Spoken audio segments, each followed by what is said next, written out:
Trucker Dave here, and today we're building a wig-wag.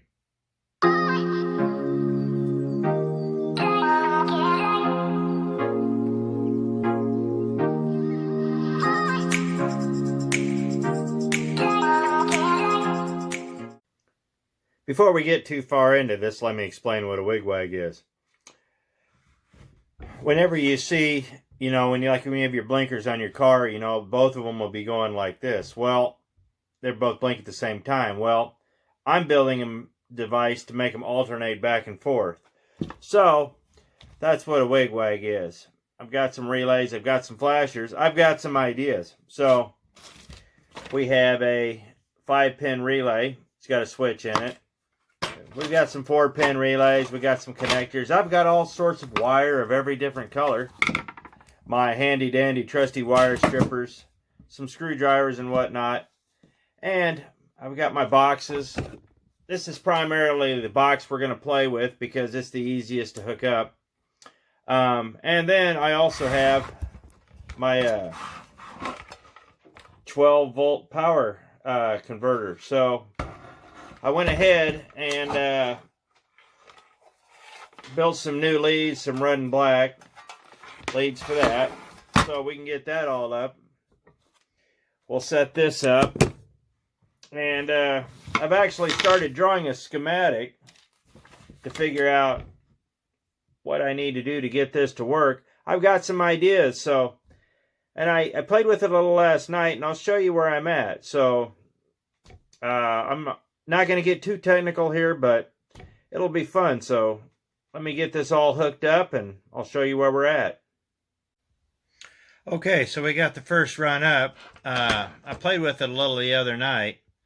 So let me show you where I'm at now. I'll show you the 5-pin relay, how that works, and what I'm up against. So let's hook this thing up and I'll show you how it works. Now, this nightmare, it actually does work. So let me show you how we hook the relay up. This is a 5-pin.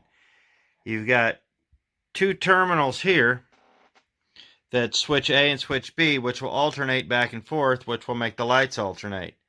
You've got your power, you've got your ground, and this right here is the one that sends the signal to alternate the light. So let's show you how that works. Okay, so what we're going to do now is we'll turn this on. That's there. We've got everything grounded, and we're going to figure out, turn that on. And I forgot which line that was. Oops. So let's see. Okay. So let's hook that up. Here, just a minute. Okay, so we have it hooked up to the front flasher. I'm running it through the box instead of direct because I want a fusible link. I want it fused like it will be in the cars. So hit the front flasher on. That light came on. Now, here's the magic. You go and find out where it's hooked up. Watch this.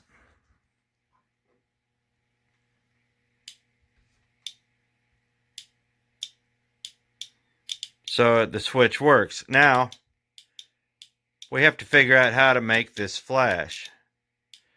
Once you charge the other side, it changes the circuit. But this is where the dilemma happens. It seems that in an old school thought process, all you'd really have to do is just put a flasher in it. Tried that. I tried it all sorts of different ways. It doesn't work. So, I got on YouTube. Well, no, I got on Google and checked out a bunch of stuff, and they have a whole bunch of different things you can do. What you really need is a way to cut this power on and off. See, if you hook a flasher up to it, the light will stay solid because there's constant power going to it. For some reason, it's not working. So what I'm thinking I was needing was a 3-prong flasher that would allow it to cycle.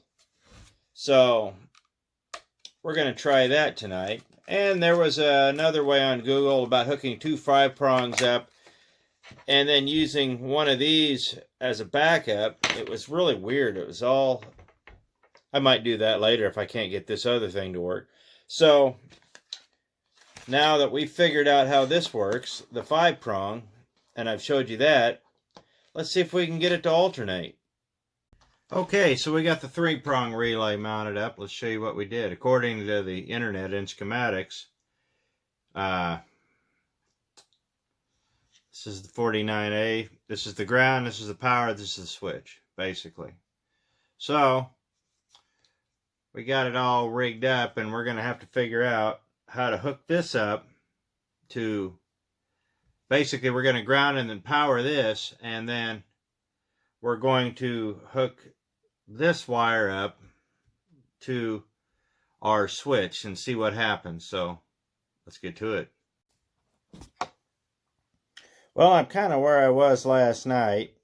I've got it works manually, but I cannot get it to flash. So I did find a schematic on Google to where I can use 2 5-point relays and route them, and I'm going to go ahead and hook them up together, and it should look something like this.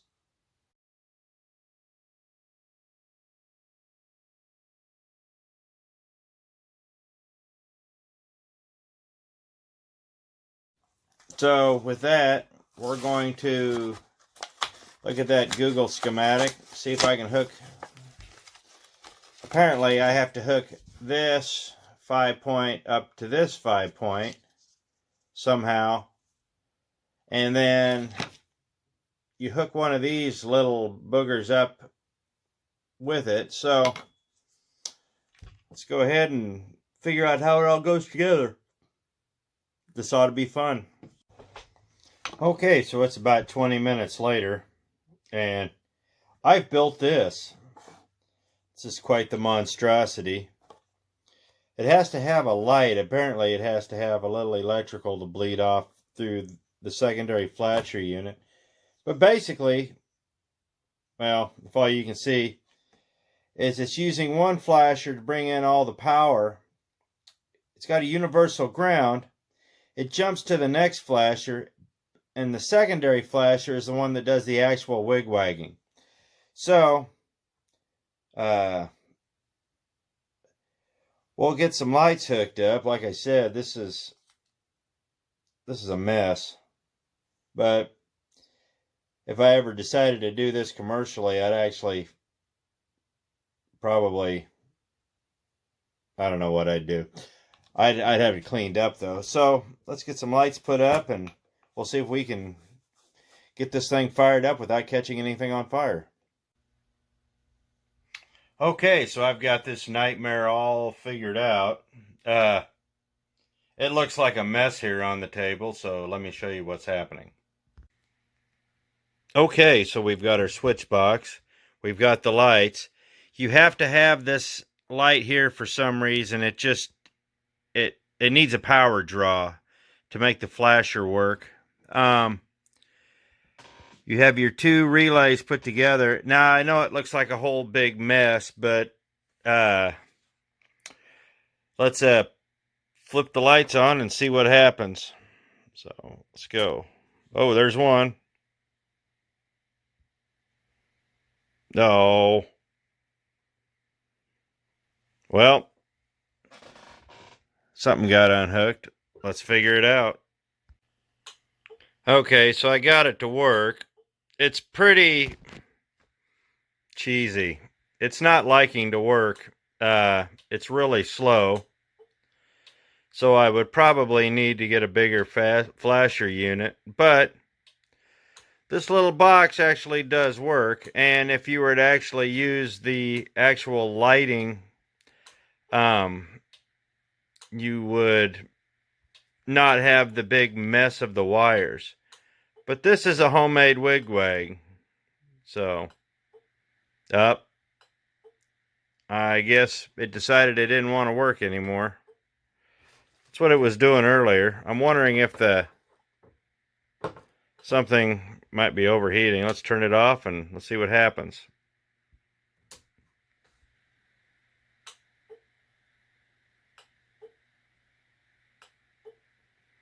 So it's probably in the flasher unit, so let me swap that out.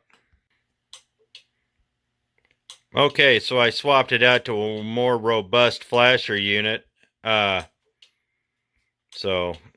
that was the whole problem right there. But yeah, homemade wig-wag works, so we'll have to figure out how to put it in a little box and maybe put some buses to it.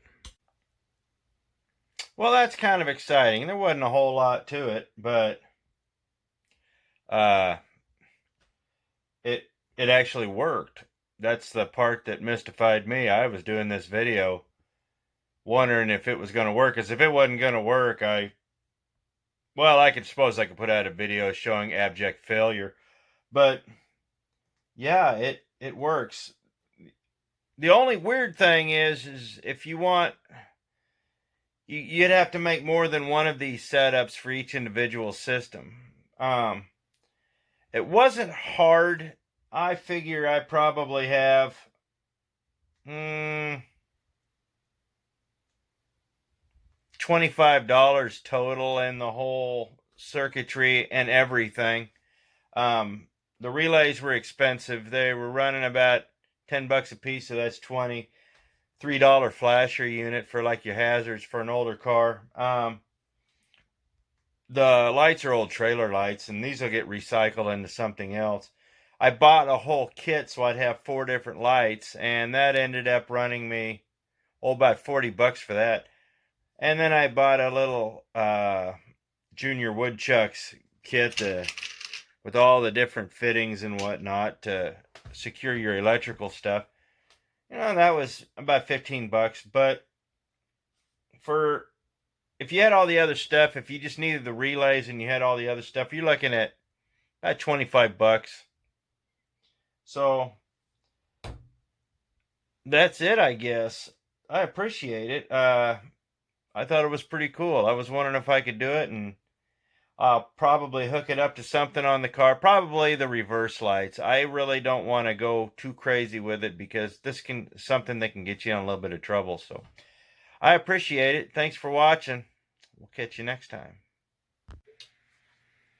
Hooray for $25.